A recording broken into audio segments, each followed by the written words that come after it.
China,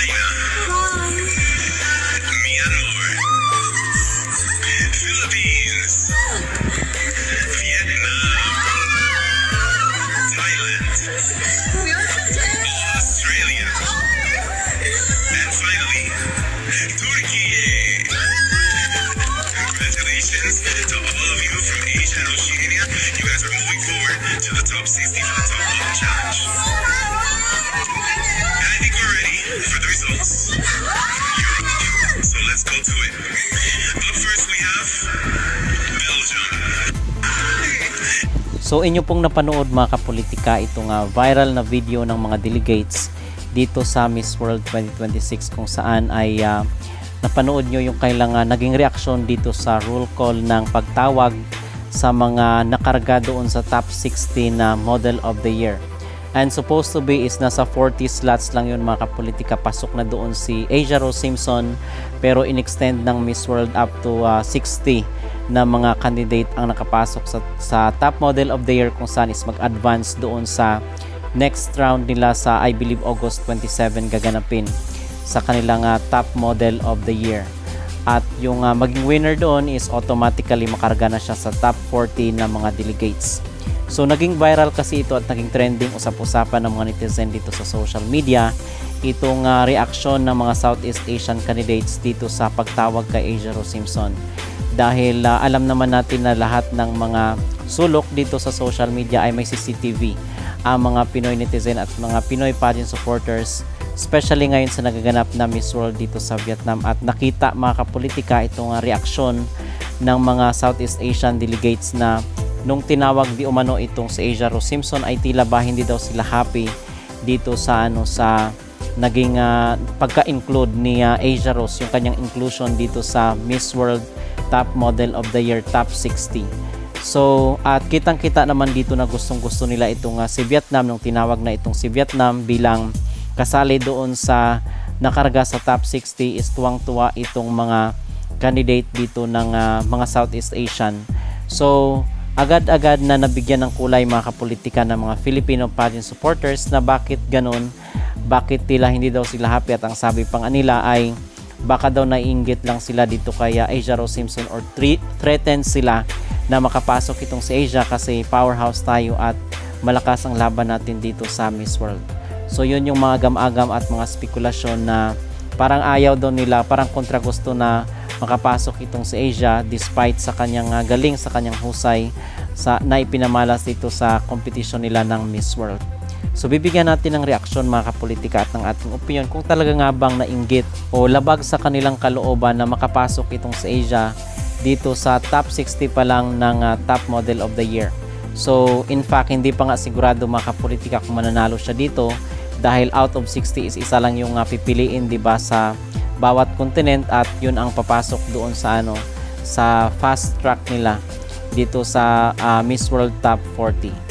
So hindi pa sigurado, pero ang sabi nila dito is parang trigger na daw, threatened na daw itong mga Southeast Asian candidate. Ang ilan pa nga dito sa mga reaksyon ng ating netizen, alam naman nila threat ang Pinas sa lahat, like Venezuela noon, pagpasok tapos na ang laban, Q&A na lang magkakalaglagan.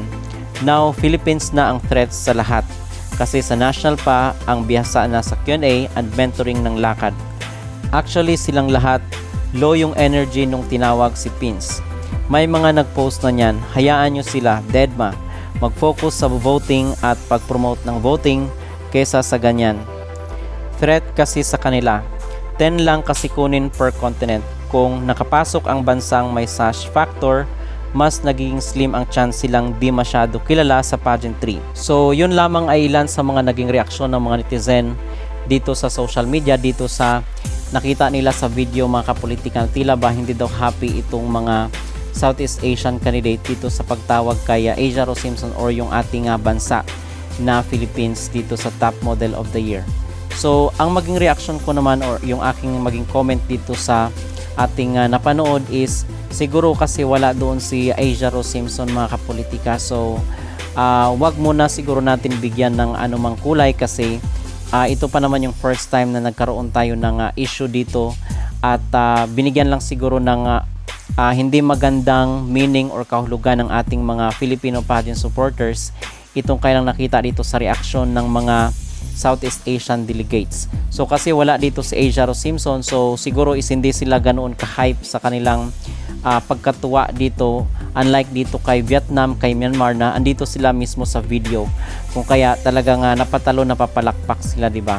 So wala, para sa akin walang any negative dito sa naging reaksyon nila. Siguro naisip rin nila na threaten talaga ang Pilipinas, pero I believe naman na pantay-pantay lang din ang treatment nila sa mga bawat candidate.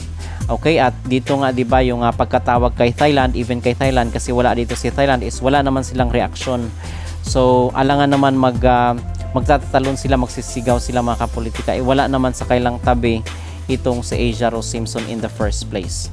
Okay, so yun po ang aking masasabi at maging opinion dito sa ating nakita sa video. So siguro is wag lang natin na bigyan ng anumang masamang kulay itong mga reaksyon ng mga delegates na ito, kasi baka naman friends sila in reality at wala na mga any na negative na relationship sila. So baka tayo lang yung nagbibigay ng bad taste dito sa ating nakita. So yun mga kapolitika, ang aking opinion at magreaksyon dito sa video na kumakalat ngayon sa social media, na tila daw ay hindi sila happy dito sa pagkatawag kay Asia Rose Simpson ng Philippines. Sa tingin nyo ba ay threatened sila dito kay Asia Rose Simpson?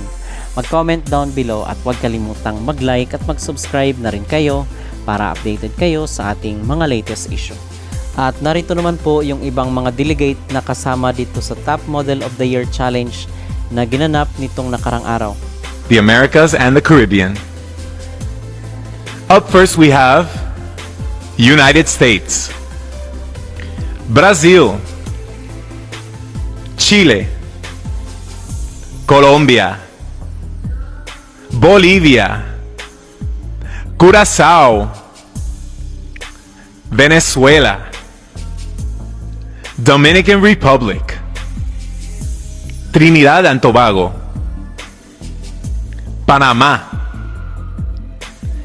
Cayman Islands, Canada, Martinique, French Guyana,